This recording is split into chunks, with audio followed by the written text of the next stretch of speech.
My stepdad and my granddad massively influenced what I did. My granddad was always into American cars and early classic bikes, and my stepdad again was into classic cars and sort of showed me a few of the early Dukes of Hazzard TV stuff, and it just got me right into it.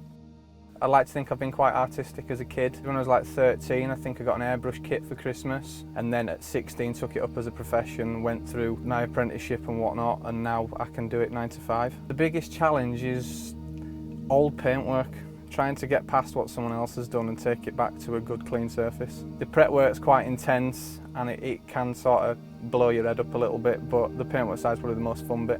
You've just got so much more creativity than just changing filters and spark plugs on an engine. It's cool to create something from scratch and just be given like a bare steel object and paint some crazy patterns on it or do some wild colours that no one's really done. So usually I'll get home from work and I'll already have something lined up to do at home, which is pretty much the same stuff, whether it be a bit of paintwork for a friend or working on my own car. I think I'll always be painting. I started painting as a kid and I think I'll probably still be doing it as an old man. I can't really see myself doing another job. That's just what I've done, what I'll always do.